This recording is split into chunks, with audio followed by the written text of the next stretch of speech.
up a little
Good afternoon, everyone.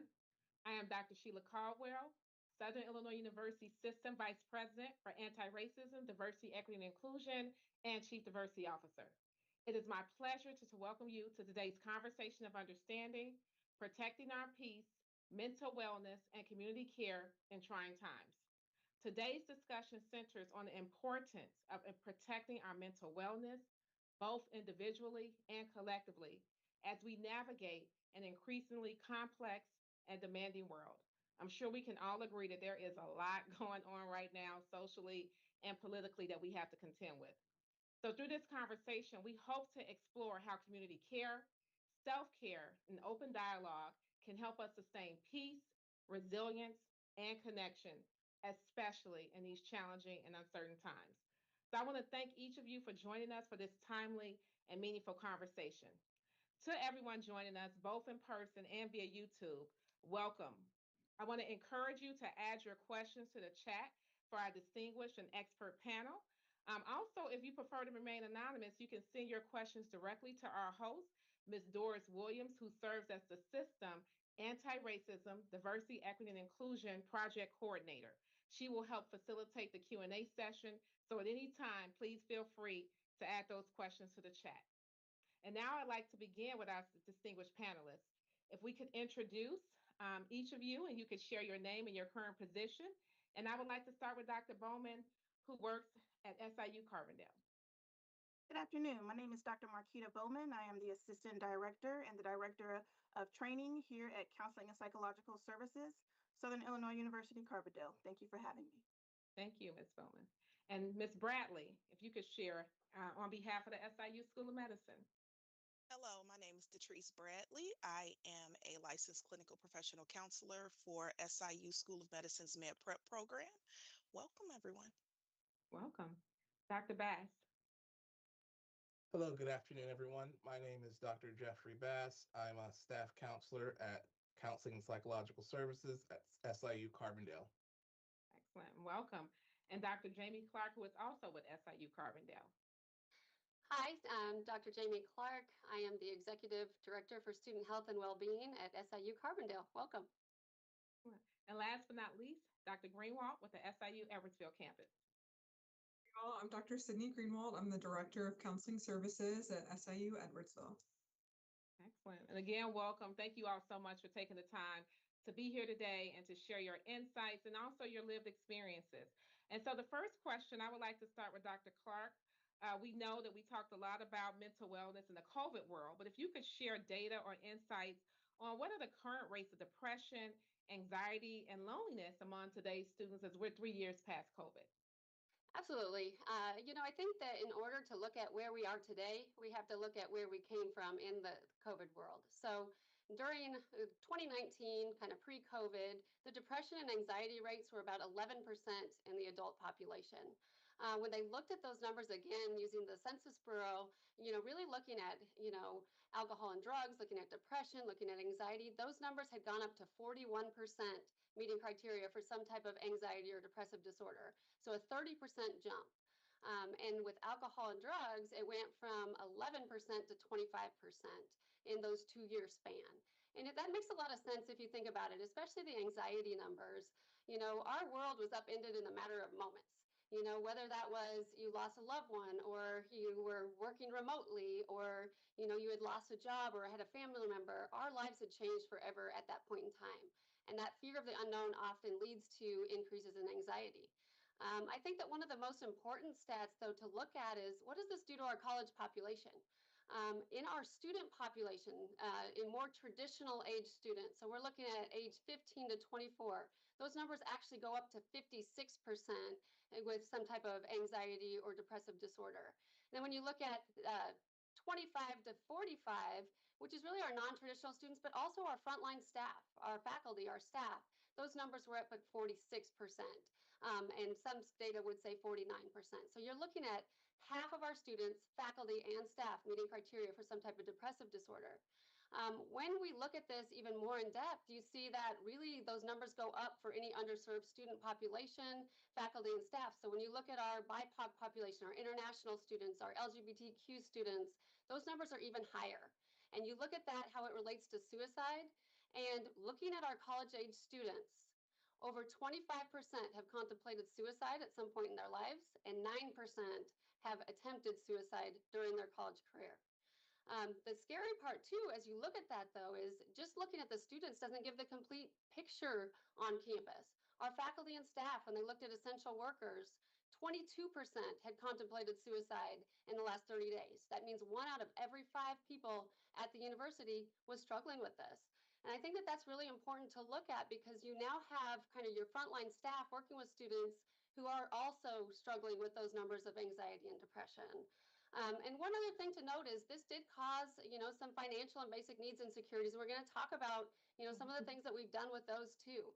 But 60% of college students are dealing with some type of basic needs insecurity, food insecurity, where their next meal is going to come from, where they're going to stay that night. And that certainly plays right into those numbers for anxiety and depression. So I think that it's really important to note those things and some of those factors when going into today's conversation, just so we know where we're at. Absolutely. No, thank you. Those were sobering and also concerning. So we appreciate being able to learn about that data. Before I go to the next question, as we talk about food and housing insecurity, I know on both of our campuses we have food pantries, right? Is that so?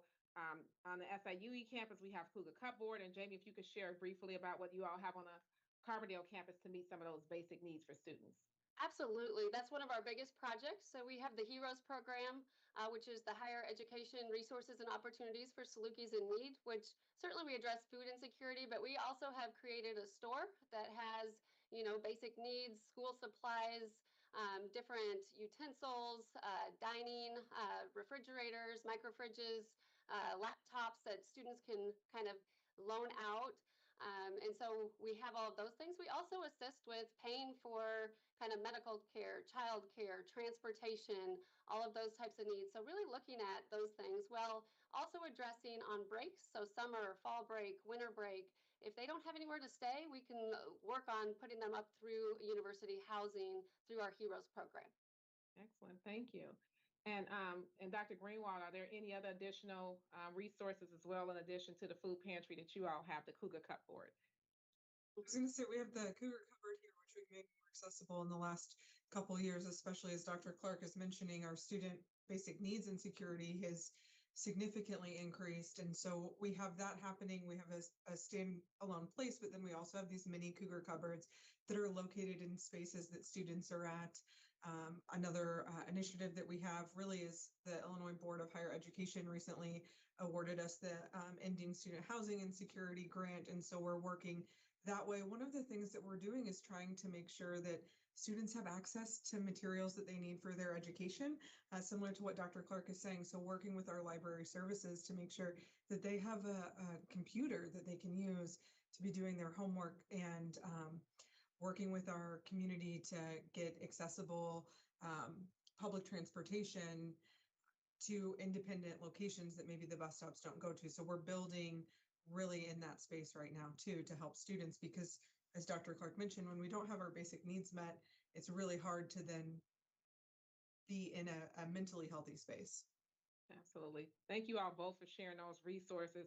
And I just wanted, if anyone watching, especially students, that we understand that, these can be challenging times with, some basic needs. And so both of our campuses have solutions to that. And we are looking at our students, not just academically, but holistically as well. So please take advantage of those services. And for those of you who are maybe listening, and you can stop and even make donations to those pantries, we accept those donations. So I wanted to thank you and welcome you to help in that endeavor as well.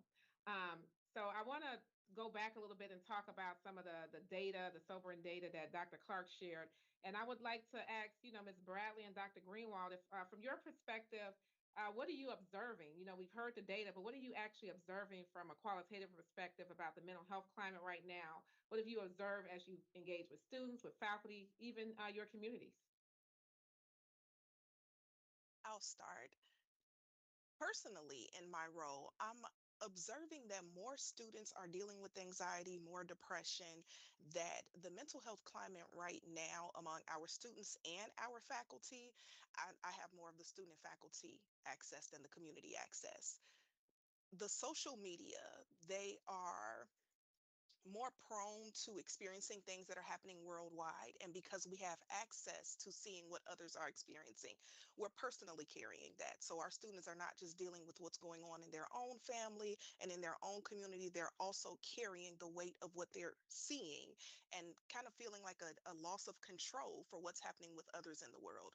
So they're just really heavily weighed in the anxiety and depression because of what they have access to. Yeah, that's a good point. Like, it's not just what's in front of you, it's all around the world because we have access through social media. Thank you for pointing that out. Dr. Greenwald, what are you seeing? Within our clinic alone, when I compare the last 3 months of 2025 to 2024, we've seen a 39% increase in unique students seen for our walk-in model. So we have a model at SIU Counseling Services where students can walk in and be seen same day.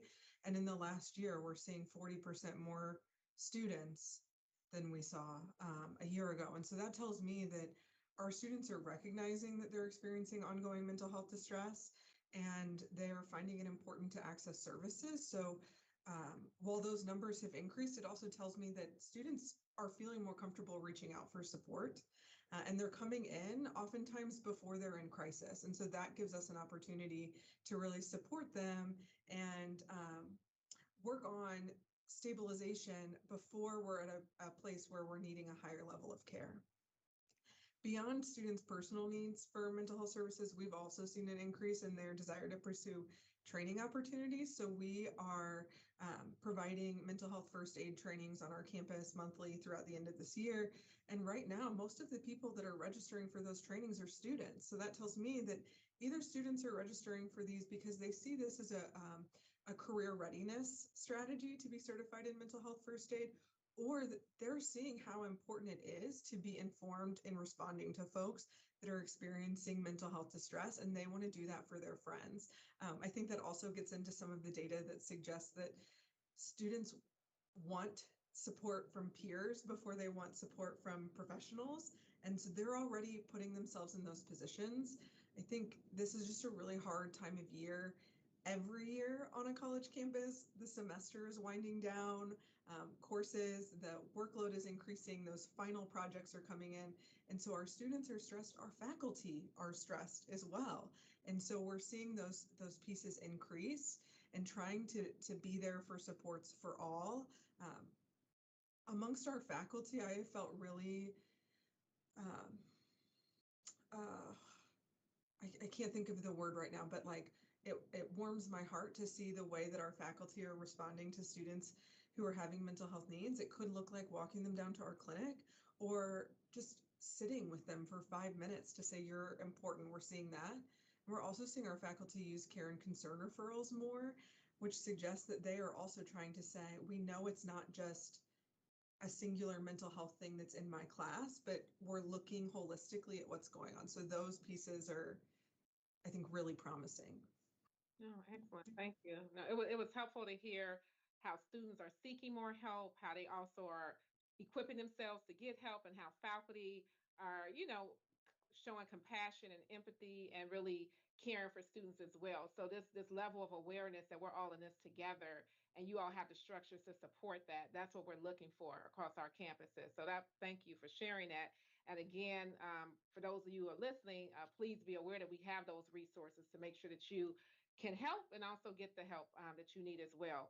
And so we heard about one of the things Dr. Greenwald also mentioned was just, the cycles. Like you said, this is a project time. We're getting into finals. And so with that, Dr. Bass, if you can maybe share what are some practical daily strategies that students, faculty, and staff can use to reduce stress and build resilience as we have these ebbs and flows throughout higher education? Well, that's a great question. First, when it comes to stress and building that resilience, I think it's important to understand that everyone's lived experience is very different and very unique. So there's never going to be a one size fits all approach to this.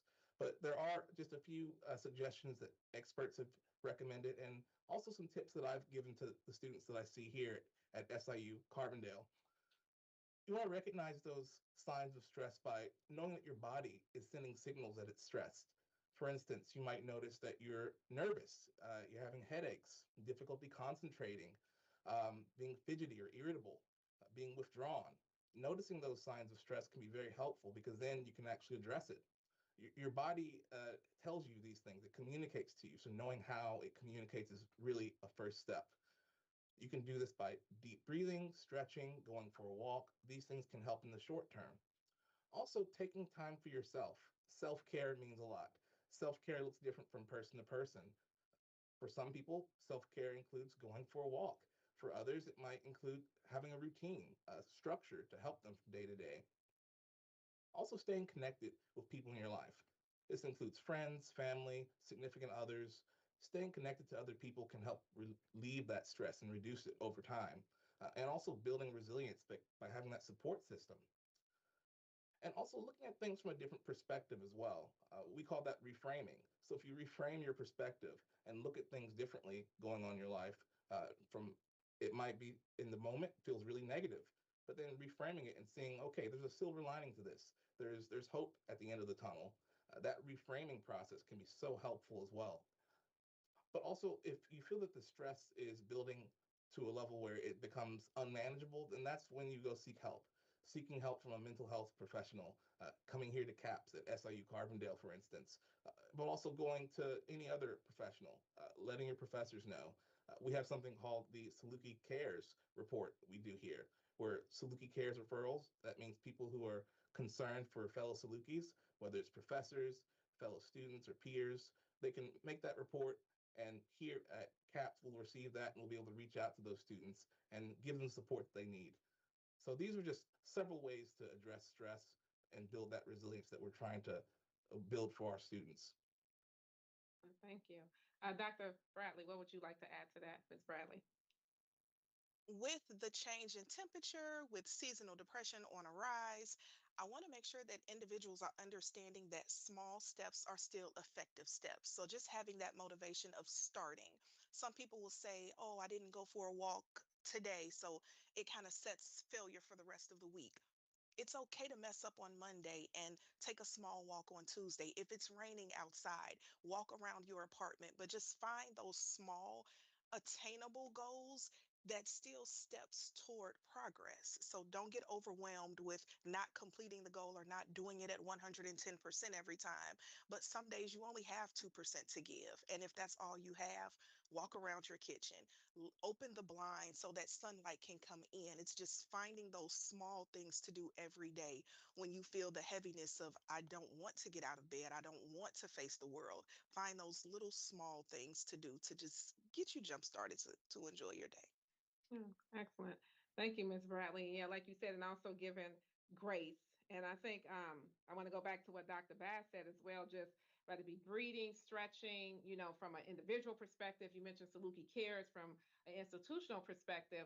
So we're talking about building resilience, but I want to, invite you as well as the panel to just really talk about, even in ourselves and others, as we practice self-care, how do we recognize burnout? Like, what are some early signs of burnout, anxiety, and depression in ourselves as well as others so that we can be proactive? So, what are some of the things that we should be looking for to make sure that we don't, get to the other end and make it more difficult for ourselves? Dr. Bass, if you could share about those early signs. So early signs of burnout, it's helpful to just define what burnout is because there might be different definitions for different people. And what's been widely considered a definition for burnout is a sense of depersonalization, a sense of callousness, seeing others as objects, also an inefficacy, where you have a diminished sense of accomplishment, feeling like nothing that you do matters, and also emotional exhaustion, where you might feel overwhelmed, drained, unable to meet certain demands at work or in your personal life. So, certain signs of burnout are very similar to the signs of stress as well that I mentioned earlier: headaches, muscle tension, trouble with sleep, feeling overwhelmed, irritability, a sense of apathy, and also feeling depleted at work, not wanting to get up to go to work the next day, for instance. So, if you think about it, burnout, it emerges as a prolonged response to this chronic stress that we're experiencing. And it's associated with so many physical symptoms, but also physical health concerns as well. For instance, obesity, cancer, mental health concerns, cardiovascular disease, increased susceptibility to infections. So burnout can really diminish just your quality of life. So some tips that experts have recommended to address burnout. There are three tips that stand out, but there are many others as well. But these are just three that experts have found helpful. One is a tip that was developed by Dr. Martin Seligman, who's a very prominent psychologist in positive psychology. It looks at writing down things that are you're grateful for, things that you feel grateful for each day. So just taking time to write things that you're grateful for each day can help actually reduce depressive symptoms, reduce depression, and actually build up positive emotions over time. Another thing is to look at your core values.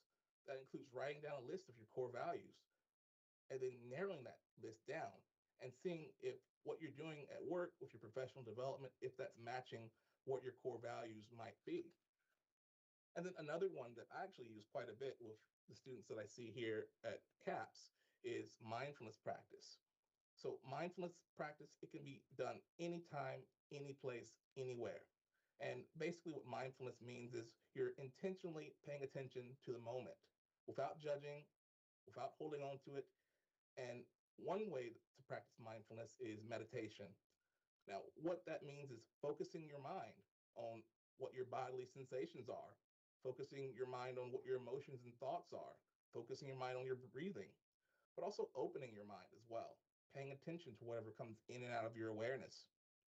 There are many ways to practice mindfulness meditation. There's another type of mindfulness called spiritual mindfulness, where you can use contemplative prayer um, or other types of traditions that you believe in. And then also mindfulness movement. This includes things such as yoga, martial arts, dancing, but also things that you might not think of as mindfulness, such as horseback riding, hiking, taking a walk. All these things are included in mindfulness and they can help reduce the burnout over time. But again, like I recommended with stress, if you feel that these things become unmanageable, then definitely seek professional help. Excellent. Thank you. You gave us a lot of jewels there. I really appreciate that. And I know, some of those things everybody can do, some things, horseback riding, it just depends, right? But I think you gave a nugget that everybody can follow. And I think if we put these things in practice, we will probably see a difference. You'll likely see a difference in your mental health. So I was taking notes as you was giving those strategies. And I'm hoping others were as well. With that, I would like to turn it over to Dr. Bowman. We've heard about, institute, some community care strategies, self-care. But if you can actually talk about the difference. So how does community care differ from self-care? And why are both essential? Why do we need both in sustaining our mental wellness? Absolutely, and thank you for that question. So, self-care and community care, they're very essential, components of mental wellness. And so, self-care and community care are both critical to sustaining mental wellness, though they operate at different levels of support. So, I'll start with self-care. So, self-care refers to the intentional actions individuals take to maintain their emotional, their physical, and psychological well-being. Whereas community care emphasizes the collective responsibility of supporting one another within relationships, workplaces, and social systems. So, with self care, some examples include setting boundaries, resting, exercising, engaging in hobbies, and seeking help when needed. And through self care, individuals can take responsibility for recognizing their own needs and managing stress in healthy ways.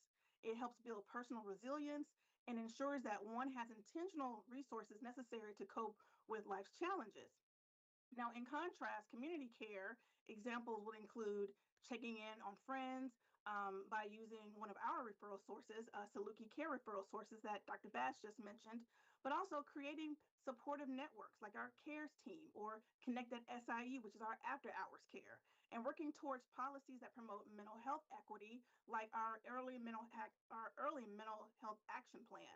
So, community care acknowledges that mental wellness is not solely an individual matter, but it is shaped by connection, inclusion, and social conditions. So, both self care and community care are essential because they complement one another. So, self care allows individuals to replenish and maintain their well being, while community care ensures that no one must navigate challenges alone. So, when people practice both, they help foster a balanced cycle of personal resilience and collective compassion. So one that sustains mental wellness across individuals and communities alike. So together, self-care and community care create a balance. And without one, the other one is basically less effective. Yeah, excellent. Thank you. So things that we need to do and exercise personal agency, but that alone is not sufficient because we're connected, we live in community, so we have to support each other, right? That ecosystem of care has to be there to have that balance and to have that wellness. Absolutely. Thank you so much. Um, so with that, I'm gonna turn it over to Dr. Clark as we're talking about things broadly, and I know you even brought up just how things are exacerbated when you're looking at diverse populations, right?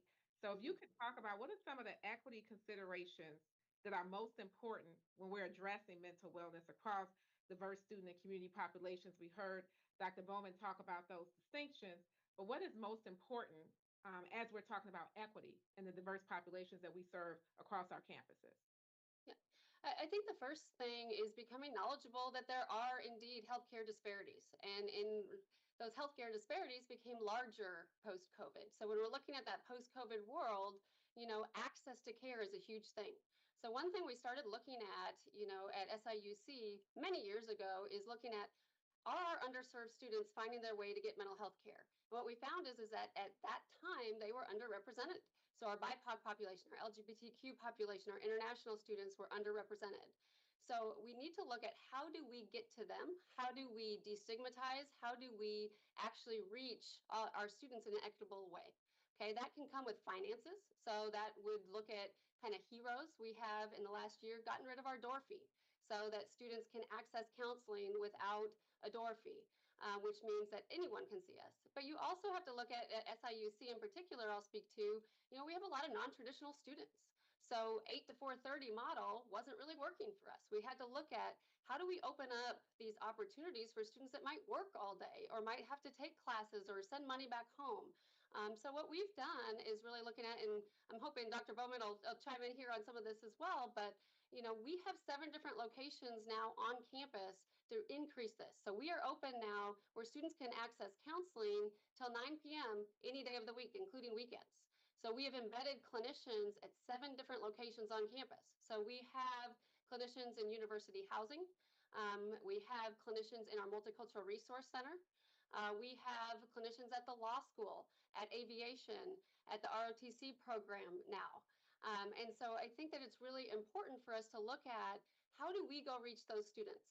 And we did this based on focus groups of students saying, gosh, we can't come into counseling because if we get a diagnosis, we can never fly. Yeah, we'll get grounded. And so how do we meet the needs of those students, whether it be through peer mentoring models, whether it be through, again, what, some of the people we're talking about with Dr. Greenwald made a very good point of, maybe their schedule doesn't allow them to schedule an appointment every Thursday at 10. We have walk-in hours. They can walk in at any time without an appointment and see our counselor on duty, through our COD program, which I think really addresses some of these healthcare disparities, these inequities to access to care. And what we've seen is that now our underserved students are seen at a higher rate than they are represented on campus, which is a huge goal for us to make sure that we are actually going to them and we are destigmatizing and we're making it affordable. Any student that can't afford services for that can go through our HEROES program, which is really a case management model. So when you're feeling overwhelmed and you're feeling stressed and you're feeling depressed, the last thing you want to do is go to somebody and get 8 different phone numbers of call this person if you need financial aid, call this person if you need help with tutoring, call this person if you need counseling. We have our director of Saluki Cares, Jakari Henderson, sit down with each student and look at, okay, how can we help with that? What community resources do we have? Through the mental health grants that Dr. Greenwald was talking about, we have Single Stop where we can look at how do we get low cost housing? How do we get you a computer for your classes? How do we get you free counseling? And that case management model lets the student have a one-stop shop where they can then have us reach out to the 8 different offices that need to be reached to really look at that comprehensive and holistic care for students. So when we're looking at addressing those gaps, we have to look at that round the clock. And the university is not always open, right? So we have, as Dr. Bowman mentioned, our CARES team that really does respond after hours. Our students told us in these focus groups, gosh, we don't like it when there's a crisis after hours and the police are the only ones responding. I will tell you at SIU, our police are very good at responding to mental health. And, what we were able to do is put in place a program that we have a mental health clinician going with our police officers every time we have a crisis after hours now, which is wonderful. And we've been able to do that with some of these mental health grants. We've also been able to have 24/7 counseling. So when the university is closed for the winter break, we have a licensed clinician in all 50 states so that they can get telehealth services. And we have translators, and our international students can do that in their native language, which is really cool in terms of addressing some of those healthcare disparity gaps. And so I think that we have to look at really the holistic student and looking at their needs and their cultures to look at how are we meeting their needs? How are we accessing that through the student focus groups and continuing to address that through the mental health grants that we have? Excellent. No, thank you for that. That was a wealth of resources. Again, I'm really hoping people are listening because part of these conversations is to talk about these topics, but also to educate people on the resources that we have across our campuses. We are mindful, we are aware. I tell students that they're special, but they're not a special circumstance, right? Because we deal with a lot of challenges on a daily basis. And so we want not just our students, but our faculty and staff to know that there are resources available to them. And you mentioned Dr. Bowman. I want to go back, and if you could talk about it and others can chime in as well. Dr. Clark mentioned reducing stigma, right? And how we've been able to have more diverse students come than above the population that they are currently represented on campus. So if you can tell us about that, how can universities, counseling centers, and health systems, what can we do to normalize these conversations and not make and not and reduce shame, reduce stigma, because we all need help to be successful. Absolutely. So university counseling centers and health systems play a crucial role in shaping how mental health is perceived and discussed. And so to normalize conversations and reduce stigma, we must intentionally create cultures of openness, education, and inclusivity around mental wellness. So I think the first thing is, of course, education and awareness talks. They can be a powerful tool for change. Here we have wellness and health promotions, and they do a wonderful job with hosting workshops, mental health awareness activities, and other discussions that can help staff, students, and faculty understand that mental health is a universal aspect of human experience. And when it comes to education, education emphasizes that seeking help is a sign of strength rather than a weakness. It challenges the stereotypes of misconceptions that fuel stigma. And then, secondly, leadership and staff modeling. It opens a dialogue about mental health and can make a profound difference. So, when faculty, clinicians, and administrators speak transparently about their own coping strategies or experience with our students, it sends a message that vulnerability is acceptable and that support is available. And visibility helps dismantle the idea that mental health challenges should be hidden. And I think with us having our mental health first aid training, I think that this is something that has been monumental for faculty and staff, coaches and students, so that we can help students in their time of need as well. Also, I think institutions can embed mental health support into everyday systems rather than treating it as a crisis only concern. So, this includes integrating wellness checks into academic advising, offering peer support programs like Peer Heroes here at SIUC, and ensuring that counseling services are visible, diverse, and easily accessible. Like Dr. Clark said, this is why we have 7 locations on campus in our newest location with the ROTC at Grinnell Hall. Training staff, training staff and students in mental health first aid or trauma informed practices also builds a community of understanding and responsiveness. The next mental health first aid training, just so you know, is November 25th if anyone is in need of the training. But all of these things we do provide at the Student Health Center. And then finally, creating inclusive and culturally responsive environments is essential. Stigma often intersects with crucial racial or socioeconomic barriers. And by employing diverse staff, respecting cultural differences in how mental health is expressed, and using language that resonates across communities, institutions show that mental wellness belongs to everyone. Absolutely. Thank you so much for again sharing those resources and really unpacking that for us, all the different ways we can reduce stigma, because if I listen to the earlier data points, it's like everybody, it's like the majority are suffering in some ways, whether it be trauma, anxiety, depression. Those numbers were just very high. So, like you said, the challenges are normal. So why would we not normalize the solutions, right? So I really appreciate you sharing that. I was at Chicago State just yesterday, and President Hollingsworth at Olive Harvey, to go to your point, Dr. Bowman, about visibility, is they put all of the snacks in the wellness center. And they like it's a way to address food insecurity, but it's like, okay, if everybody's going here for snacks, this can't be a bad place, right? So that's another way Absolutely. that institutions are trying to destigmatize just being able to even go into these spots, like the stigma of that. So that's very helpful. I really again appreciate you sharing all the different ways we can do that and be vulnerable. A couple other things I want to mention, the strategies too. I have two daughters who are college age, and I noticed on the tour they would stop by the wellness center on the college tour to say, hey, and then they would take a moment and talk about how they've interacted and how they've needed help. And so that was something that they did not do back in my day. So I took notice of again, normalizing those wellness spaces and students seeking help. So again, thank you for unpacking that. And Ms. Bradley, again, Ms. Bowman, Dr. Bowman talked a lot about strategies, but you still may have people, even after all of that excellent insight, who might be reluctant, right? So can you tell us what are some of the ways we can better support individuals who are reluctant to seek professional counseling or psychiatric care, even though we know it's a way to get help and it's very normal? How can we still encourage those individuals to get the help they need? Thank you. That's a good question. Focusing on an individual's psychological safety. So, we want to find ways to make them understand. We want to make sure we're providing clarity. We want to build the community and our students' self awareness. We have many individuals that there's a stigma of, if I say this, I may be hospitalized, or if I take this medication, I may be viewed a certain way. And we want to encourage healthy expression of what they're going through so that they understand there are techniques that can help them. We want to remove the stigma behind the fear of being on medication and understanding that if you don't have a skill set to manage something, there are things in place to help you increase that skill set. Really facilitating just comfort in the conversations and developing a growth mindset in our community and our students.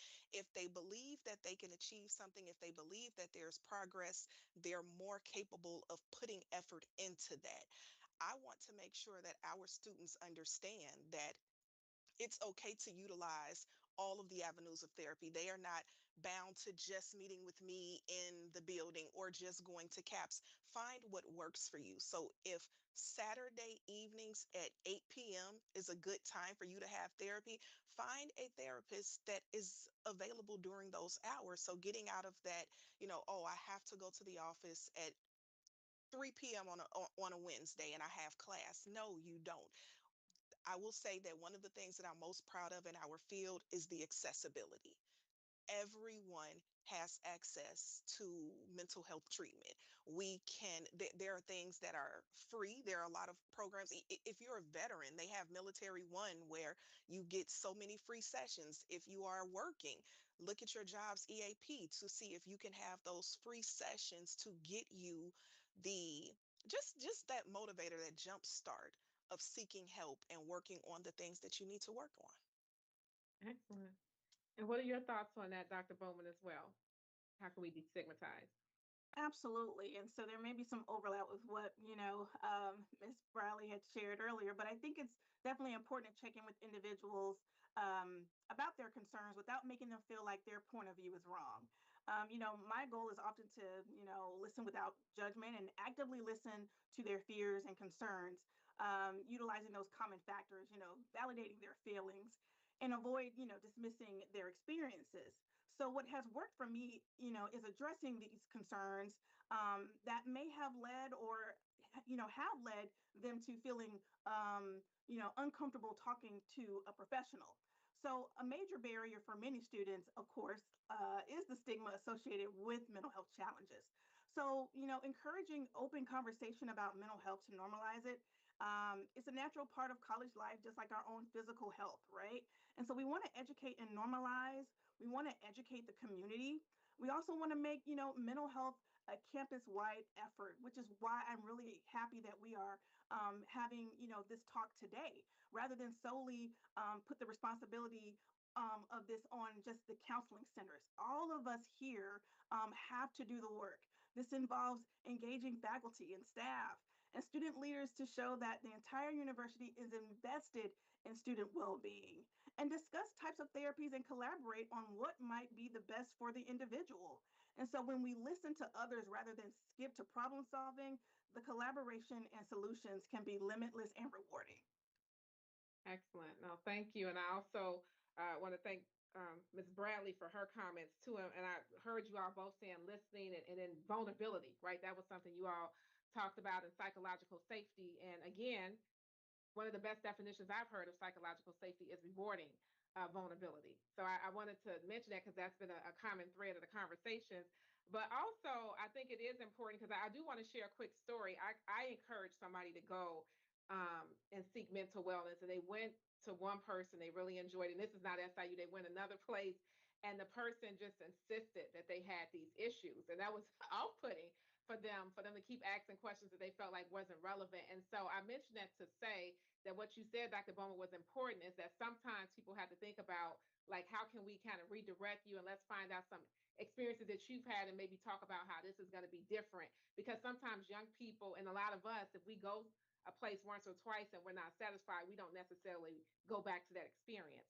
But being able to listen and uncover, and I just wanted to say that for those who might have had those negative experiences, as you can see, we have people who are very knowledgeable and who are experts and who are saying, hey, we can still help you even if you've had those negative experiences. So that's my call to action for people to come and get the help that they need, regardless of the past experiences that they had. So thank you for pointing that out.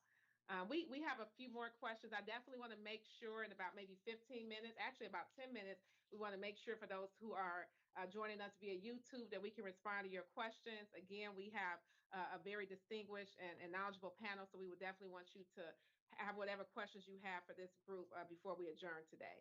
I would like to kind of go back to the conversation that we've been sharing. Just again, Dr. Bowman, Ms. Bradley talked about different ways we can model behavior. So Dr. Clark, if you can maybe share some specific things that role models that leaders and educators play as far as, modeling healthy boundaries and wellness practices for those they serve. For those of us who are on the call, for those who are leaders, what are some of the things we can do to model healthy behaviors for wellness, for holistic wellness? If you could share about that. You're on mute, Dr. Clark. Thank you.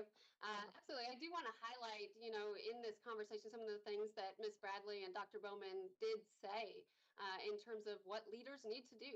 But the first thing I'd like to acknowledge is that we've been kind of growing in a culture of, I'm an analogy person, but, told to drive to California, be there the next day, and, to do that without filling up for gas, right? We all know that that's not possible. And so I think that we have to relate that analogy to our own lives.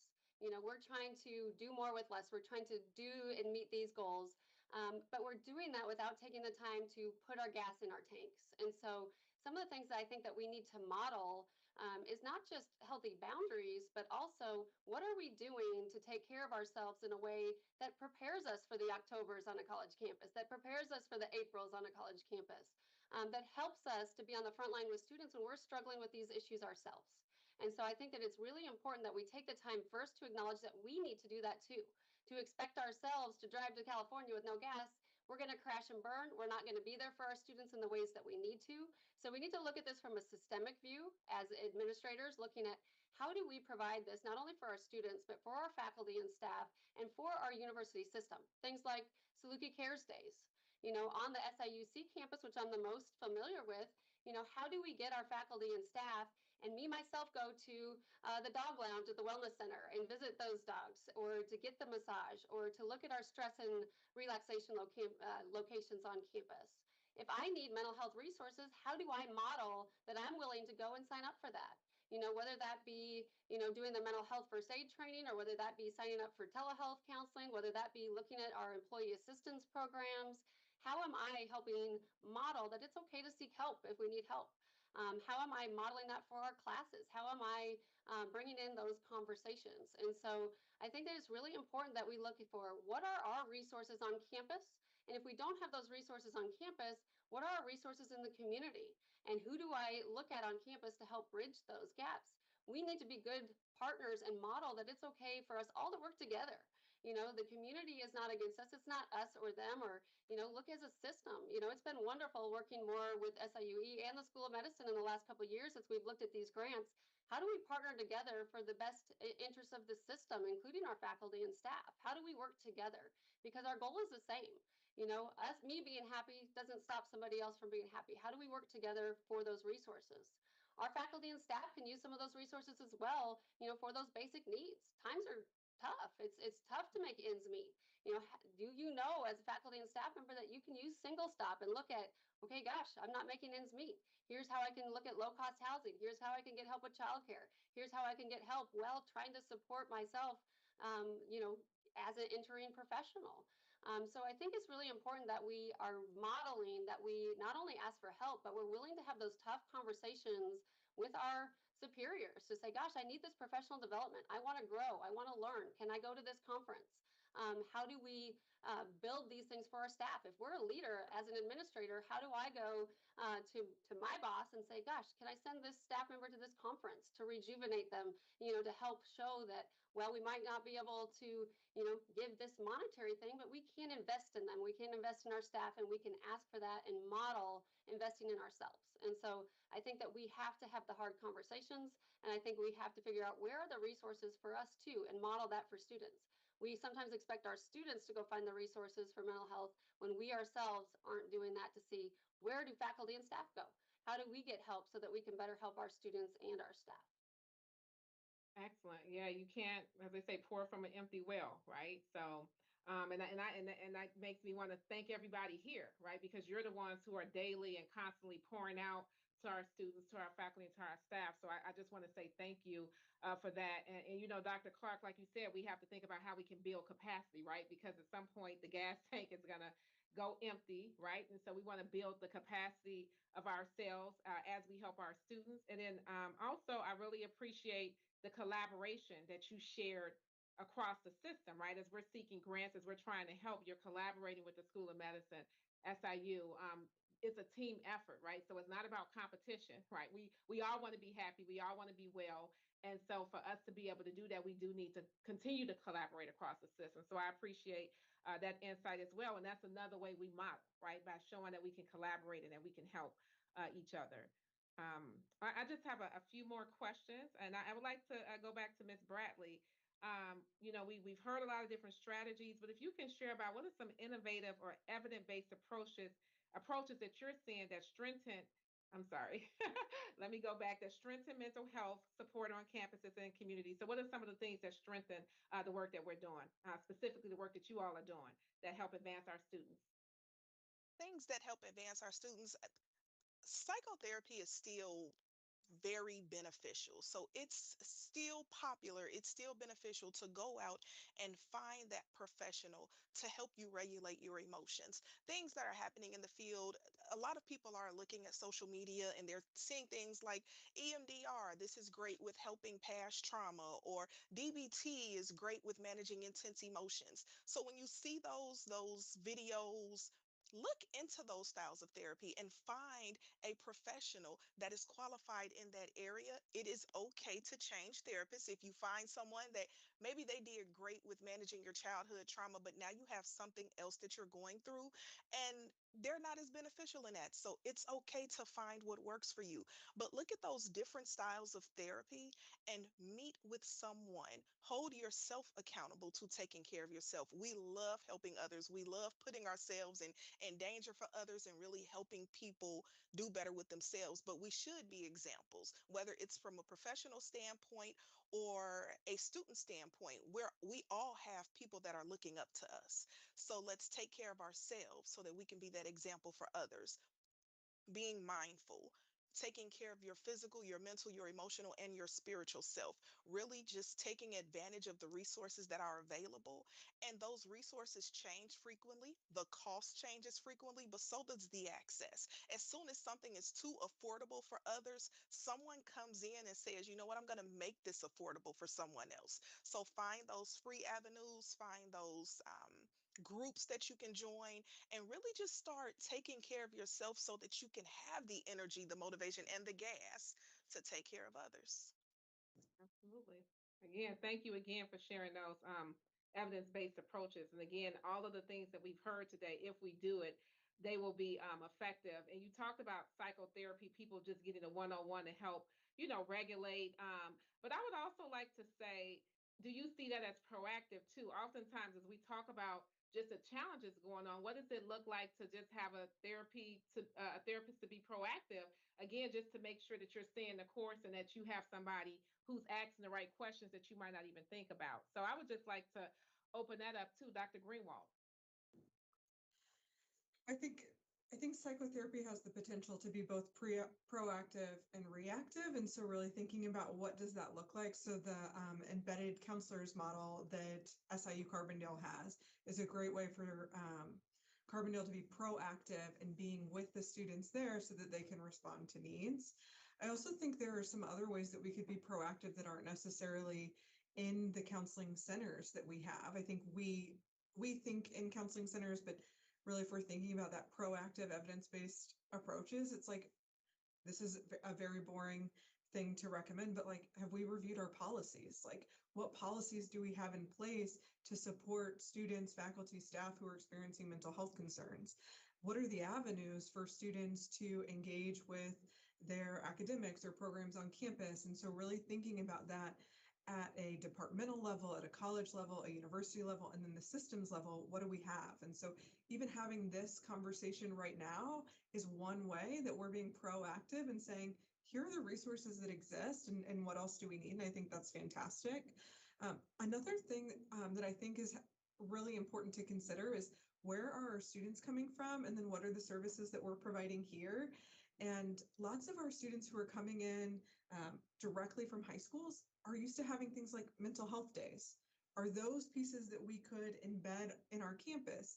Are there ways that we can be working with academic affairs to create a curriculum that is enhancing mental health support? So, for example,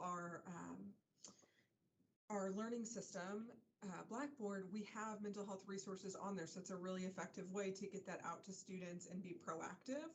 But I think another thing that we want to consider as well as just evidence-based approaches is to know your campus and know your community. So like, what are they needing? So we have to be asking them those questions and then responding to them. So I mentioned earlier that on our campus, we find that students are saying, I want to work with a peer. That's my first choice. My second choice is to work with somebody in person. And my third choice is to work with somebody remotely. And so then can we create a strategy that allows peer support and consultation first, and then work with us in the clinic? And then if we're not available in the clinic, can we get them connected to a virtual provider? So knowing what students want allows us to adapt our evidence-based approaches in that way. So I think we're really looking at when we're talking about these approaches, we're proactive, we're reactive, we're all of these things to support our communities. Excellent. Thank you for sharing that. And just even those examples, like listening to students and saying, we're going to respond the way you want us to respond. We're not going to have you necessarily have to see a professional and then, maybe do something remotely, but how can we strengthen those peer-to-peer connections? So that takes humility on our part too, right? To listen and say, we're going to acquiesce and not because we're the sage on stage or we're the experts, we're going to do it this way. So I really appreciate that student-centered approach. So thank you for that. As we close out, I think for the benefit of everyone who's joined today, I would like just to go around and ask each one of our counselors and our mental wellness experts, if you could, we've talked about a lot of the challenges, a lot of the uncertainty, people feeling overwhelmed, but what gives you hope? I mean, you all are the ones who are in the trenches every day. If you could just share, just for a moment, what is one thing that gives you hope about the future of mental wellness and community care? And I'm going to start with Dr. Bowman. All right. Well, I appreciate this, this question and this conversation. And I feel like we are doing the work by having conversations like this. We are leading by example. We're learning from one another so that we can, take what we've learned here and implement it in our different departments across campus and other areas that we go out when we're talking to students, faculty, and staff. And what also gives me hope is about the future of mental health, wellness, and community care is growing recognition that mental health is just as important as physical health, and that healing happens best in connection and not isolation. I think that we are in a world now where we are becoming more creative with the way that we provide therapy. Advancements in telehealth and community-based interventions are making care more accessible and personalized for our younger generation in particular. And our younger generation are actually invested in their mental health. They're asking for more, and it's just a privilege to be able to provide what they're asking for. So, together, these shifts signals a future where mental wellness is shared responsibility, sustained not only by professionals, but by communities that care for one another. I appreciate you for having me on this panel, and thank you for the wonderful conversation. Thank you, Dr. Bowman, and thank you for your excellent insights today. Very beneficial to me and to others as well. Dr. Clark, what gives you hope? Uh, just to echo what Dr. Bowman said, the students are probably the thing that give me the most hope. They have been very invested in advocating for mental health care. And that tells me that we're doing something with the stigmas. When we can have numbers that are representative of our numbers on campus with underserved student populations, we can have thousands of students show up for Salukis Care Day and mental health days, and we can have faculty and staff showing up because they get enjoyment out of being at these student-led events. It was a student initiative that led us to dropping our door fees. It was focus groups that led us to these initiatives. They are investing in their own mental health, and our faculty and staff are coming along. And so those stigmas that used to be in place really are dropping those barriers. An average university our size usually sees about 4,500 appointments in a year.